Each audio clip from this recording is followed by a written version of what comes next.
Welcome to Card Central 365, powered by Graybar here on STL Sports Central. All content provided by DraftKings. The crown is yours. He's Mike Claiborne. I'm Stefan Caray. We're previewing the Cardinals' homestand against the Washington Nationals and the Atlanta Braves. It has been already a very interesting past 24 hours for St. Louis. A big decision made by front office management to start Sonny Gray in game number one instead of Andre Palante. This, to me, feels like a good move, maybe getting 2 starts out of Gray before the All-Star break. I just want to get your initial thoughts on that. Yeah, I agree. I think it's a good move. You want to finish strong here going into the break, and you want to have your best players in a position to help you win. And Sonny's been your best pitcher, so you want to try and get him out there a couple of times. He's going to have a long time to rest between starts. So with that said, it's the right move at the right time. But to the other issue, though, Stefan, you knew you were going to be short on pitching when, you looked at 2 guys in Fetty who you were looking to hopefully trade to get something for. And that was one of the things that we talked about all year. And Miles Mikolas was trying to build or be better than he was last season and got off to a reasonable start. He's kind of hit the wall, but, didn't you kind of think these things were going to happen at some point, considering how you ranked them? I think so. I think that anybody can sort of look at this team and not even just the product in the field, but on paper, look at their history as starting pitchers, and they've had their fair share of struggles. Now, it begs the question, and I'm not questioning Mo's decisions or Ollie's decisions or anyone's decisions, but why are you willing to push Sonny Gray forward a day in his start today, but he didn't face the Cubs in any of the 7 matchups? That's one that I think really makes people wonder. Yeah, but I think that was because had you pushed him back, he'd have had 7 days off. And you show me a pitcher who wants 7 days off, and I'll show you a pitcher that's probably going to not know what's coming out of his hand on day 7, or day 8. So I think that was more the reason than anything else. He doesn't like starting on days after an off day, but in this situation, things kind of fell back into place for him. Well, that's good to hear for the Cardinals, who desperately need a good homestand against 2 teams that are struggling. The Nationals fired Mike Rizzo. They fired Davey Martinez. And Miguel Cairo, who was the bench coach, from all reports, struggled to make the decision to accept the interim managerial job because he was so close with Martinez. They're all over the place right now, but they have some really good young players, and the Cardinals cannot take either of these next 2 teams lightly. Oh, I agree with you wholeheartedly. Miguel Cairo played for the Cardinals for a while, was a really good player. I think a real good baseball man. And, he's going to inherit some pretty good players. Now, the question is the message still going to be the same that they heard from Dave Martinez and why they weren't better? Dave Martinez made a pretty interesting point on Saturday night when he was questioned about his coaches. And he said, it's never about the coaches. This is a player's game, and the players are responsible and they have to be held accountable. Now, some guys may not agree with that, and some guys may tune out the coach or the manager. But when it's all said and done, your performance, if they give you all the information you can stand these days. They can work with you and they can talk to you and they can show you and this and that, but you still have to go out and do the job. And in this situation with Cairo there, maybe there's something that they see in him that may be just a hair different than what we saw with Davey Martinez. And I'll give you a couple of good examples. Mike Matheny was let go, and Mike Shilk stepped in and did a remarkable job in the brief time he was here. Mike Shilk gets fired. Ali Marmol comes in. First year he's here, we get to the playoffs. So, it sometimes it's just a different message from a different same message from a different messenger. Well, and you look back to that Nationals team in 2019, they were a team that was left for dead. And I've kept going back to them as a point of reference for all the fans that seem to think the sky is falling when the Cardinals lose back-to-back games, that you can go on a run at any time. And sometimes all you need is just a little spark. And that Nationals team was a big example of that. Credit to Dave Martinez for helping that team reach, the pinnacle of the sport. But it's surprising from the GM side of things to see them let go of Mike Rizzo a week before the draft. Have they drafted particularly well in the last few years? No, they have not. But they did make a gigantic trade for Juan Soto that essentially replenished their entire farm system and rebuilt their organization from the ground up. It just, to me, was a very puzzling choice. It may have been this situation. Maybe somebody was tired of Martinez and Rizzo sticking by his guy says, if he goes, I go. There's another story that says that they were both in a situation contractually that they needed to be known by All-Star break whether they were going to have an option picked up for 26. Well, maybe they decided one of them they didn't want to keep, and the other one said, I'm going too. And, when you look at the team, you say to yourself, okay, they're not bad. But I think there's more to it than just the record. I think there's more to it than that because, the growing pains that come with a young team are going to create issues like what we're seeing. Patience has really been the key for organizations. And maybe the Lerner family felt like they ran out of patience with what they currently see and think maybe some new blood would be involved. And I think one of the reasons why Rizzo was let go, the gentleman who's going to be in charge of the organization from this point on had more to do with the internal element of drafts, acquisitions compared to the big league situation that Mike Rizzo was in charge of. And you have sort of a youth movement going on in Washington. That's going to be a very attractive managerial destination for people in the offseason to get to manage guys like CJ Abrams, James Wood, Mackenzie Gore, and the like. This is a team that is in the budding stages of turning the corner. They're not at the beginning of their rebuild. They're kind of in the middle. And I think that they're a year away from being a really threatening team in the NL East, which has become more of an open division than it has been in about a decade. Yeah, you're right. Atlanta kind of ran that thing for a bit. Here come the Mets. And how about the Marlins and what they're doing in their first year? And, there's some teams that have stepped back, but I agree with you. I think Washington is really in a position to make a run at this thing. The Mets obviously have a lot of talent with a lot of payroll. But I think it's short term more than anything else. They got to make a decision on Pete Alonso after this year again. The only thing they know is going to be around is Juan Soto. They have to go out and find some more pitching at some point. Most of the pitching that they have has been from somewhere else. So, yeah, the division is ripe to be contended for. I'm not going to say had, but certainly they could have more of a say-so than what they've had in the past. Well, that's a really great note. And a quick reminder that this show is powered by Graybar, your distributor for electrical and datacom needs. He's Mike Claiborne. I'm Stefan Caray. And here's one of our first comments. I wish I could feel good about this national series, but that Pirates series has me questioning our abilities. Again, I would be of a somewhat similar mindset, but you're at home. You're right before the All-Star break. You can go and pretty much exhaust all the gas that's left in your first half tank and then get an extended rest for the next few days if you're the Cardinals. This is not a team that I think is going to roll over these next 6 games. No, I don't think so. I think that's one of the trademarks of this team. How few times that they've had games where they were just blown out. Now, we've seen a couple recently, but most cases they have been in games and we're to the point where they have the tying run or maybe the winning run at the plate in the 9th inning.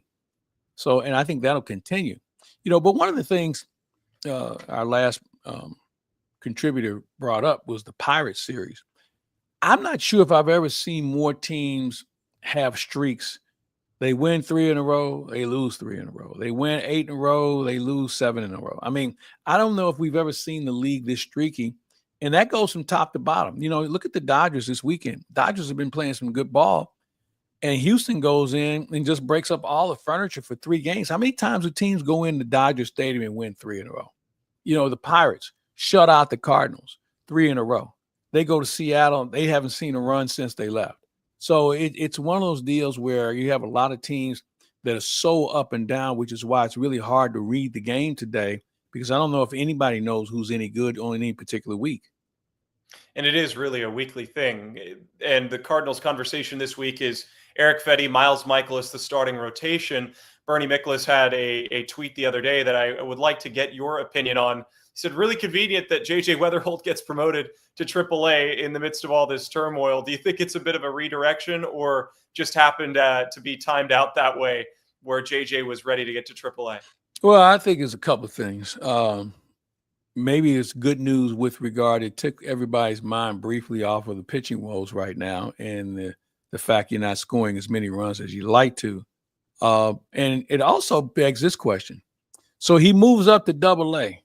And what position is he playing? Is he playing shortstop? Because at last check, Cardinals have a pretty good shortstop with experience. Is he going to play third base? Well, we have one guy at third base now and another one who wants to play third but can't play because the other guy's better than him. And if you want to move him to second over an all-star, I don't know. So obviously there's a long-term plan here. I think the question is we know he can hit a little bit, but we don't know where he's going to play at the big league level. I think one of the main takeaways that I've gotten from people that are in that league, in the Texas League, is his ability to be selective. He doesn't strike out much, and that's something that this team, I think, will desperately need in the lower to middle part of their order. Now, you might stick him at the top. He might end up being your leadoff hitter as the season progresses. I don't know if he's going to get a September call-up. I doubt it, as another left-handed bat. Take your time with a player that hasn't spent much time in the outfield, but it was very interesting timing-wise to see them announce J.J. Weatherholt, announced Sonny Gray moving into that spot yesterday, and not very much conversation surrounding Fedde. My feeling on it is you can't make a move until the 10th anyway, so I don't think there's going to be much conversation on the external side of things until that July 10th date. Yeah, and when you think about the Sonny move, I mean, it buys you a little time on deciding what to do with Fedde because he's the focal point right now. And then here comes Miles. So if there's going to be any elevation within the organization, that means you're going to have to move somebody. Okay. And how you move them, whether you DFA them, you trade them, who knows, or you put them on the IL. I mean, there's a few options to make this roster look differently than it did Sunday. So you have to take that into consideration. But, if Weatherholt's going to come up here and play, that means somebody else is going to be gone. And I don't know who that is. But you're not going to bring him up here just so he can watch. Last time the Cardinals brought up guys, I remember they brought up Mason Wynn a couple of years ago, and they let him play the whole month of September, or really from, I think, the last 6 weeks. And then they knew what they had. They knew what they were going to expect in him in the next spring training. He had a little bit of the taste, and he was good to go. Now, would you do that with Weatherholt? Yeah, you could, but I go back to the fact of where is he going to play? Where is he going to play? I mean, that's a great question. They've already shown that Thomas Ajaysu, who was a guy that needed to play every day, isn't going to play every day. Nolan Gorman was a guy that they expected to play every day, isn't going to play every day.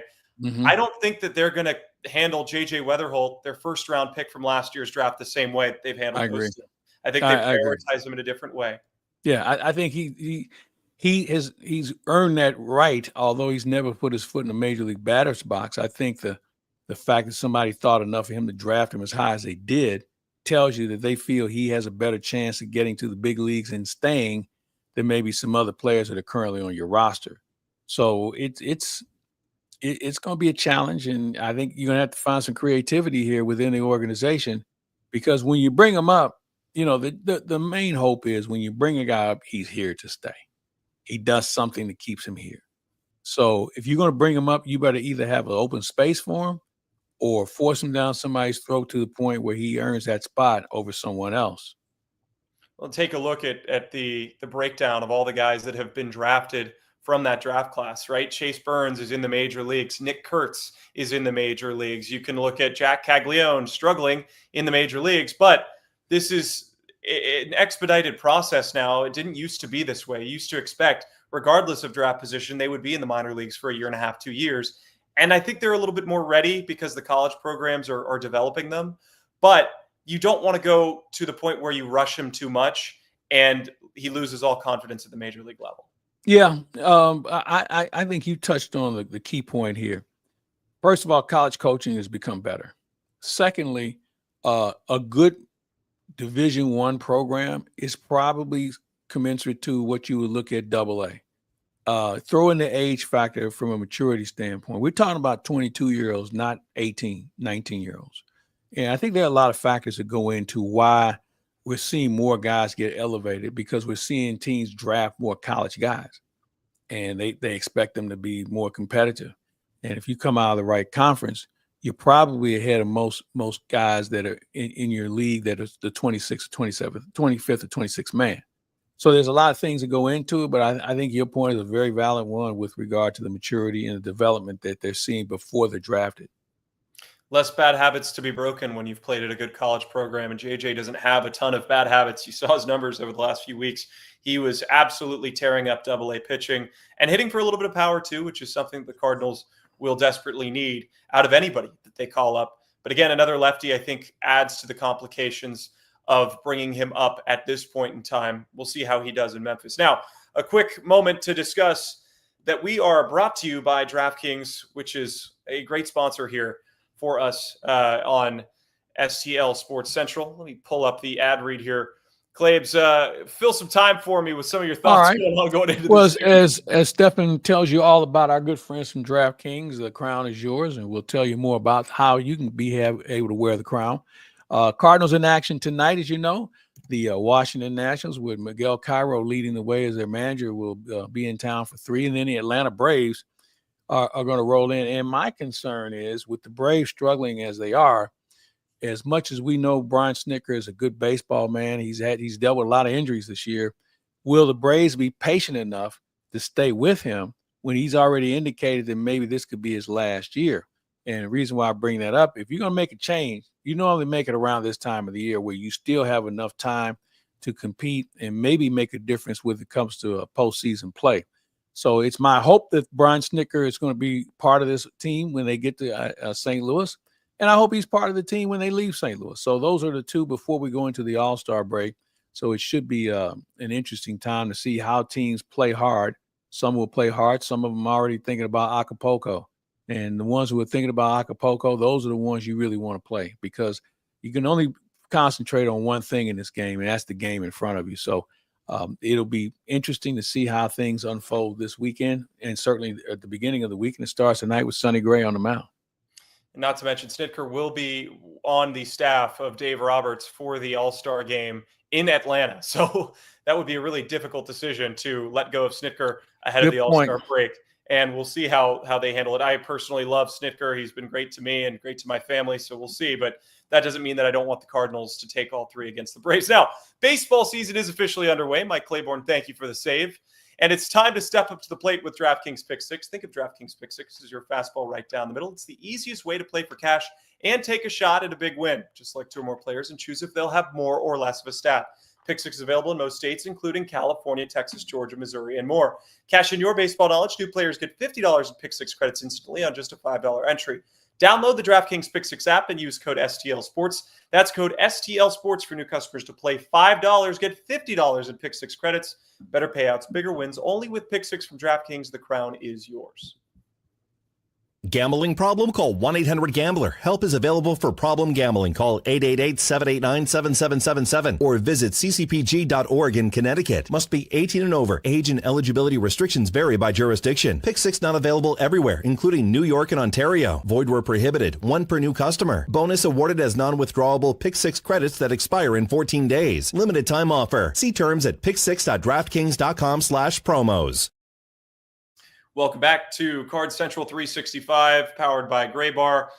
Thank you again for the save. That was great to get the DraftKings read up and ready. It's usually right there, so that escapes my mind as to how that happened. But what we haven't talked about previewing our first game of this series against the Nationals is the starting pitching matchup. We talked about the fact that Sonny Gray has moved in to the Game 1 starting role, but he faces Jake Irvin, who has been struggling mightily for the Nationals. In his last 7 games, he's carrying a 7.12 ERA, but a 3-2 record. So he's gotten a little bit of run support during that stretch. 7-3, 4.71. I mean, it feels like the Cardinals have been running into guys that have been right around a 3 ERA or a sub-3. This is as good of an opportunity as any to get off to a good start. It is. And you know what, Stefan? One of the things that you look around baseball, and while we cry our woes about Fetty and Michaelis, every team in the game has a guy like what we're going to see tonight in Jake Irvin. Interesting ERA, or a little high. The record is reasonable, it's considering the ERA. And that just shows you how thin we are in this game of pitching. You can have the greatest pitching coach in the world, but there are just some guys that just aren't going to be able to perform at the big league level. And that's something that I think baseball is going to have to step back and take a longer look at, and how they can't develop better pitching. You know, we talk about everything from, throwing too hard to coming out of games too early. There's got to be some middle ground here, because right now, as we speak, there are more teams that have a guy with a 4.5 average plus than there are teams that have guys who under 3. I agree. And again, when you're pitching less innings, it doesn't look pretty. It doesn't help you any. No. Those extra innings that you don't get into the games, you don't get into the 7th or the 8th. Those are innings that tack down the ERA. And then the spin zone on that is a guy like Paul Skeens, who has 4 wins, and he goes out there and goes 6 or 7 innings of 1-run ball. Maybe 6 or 7. Maybe 6 or 7. He's probably more 5 or 6. And, I know teams want to protect him and, maybe not run him out. I learned something in talking to him. We were there last week. He's a guy who throws every day other than the day before he pitches. And you don't hear about guys doing that. Now, you have some guys that play soft. Now, he has bullpens every day. And, some thought, well, maybe that may have caught up to him. I'm of the belief if you've been doing that, all your life, and granted, he has a very short shelf life as far as pitching is concerned. The key is being able to throw. And at some point, the Pirates are going to have to make a decision in allowing him to go through the order a 3rd and perhaps 4th time. We have become very content as a league to say, hey, give me 2+, maybe 3, and we'll get you out of there. I'm not sure if that's the best way to develop pitching. I agree. And you see him as a player that could rack up some historic numbers, but are those historic numbers going to be compared to a guy like Gibson, or are they going to be compared to somebody of the modern era? And I think that the answer is somebody of the modern era. And not that it doesn't have its place in the world, right? But it is easier to pitch a shutout over 5 innings than it is to pitch a shutout over 9. And I think we all can agree that that's something that in this game of baseball we see more often than not. Well, think about how many times we see a complete game these days. I think I said to you after Fetty had his, I said, if we have 15 complete games for the whole season, something's gone awry.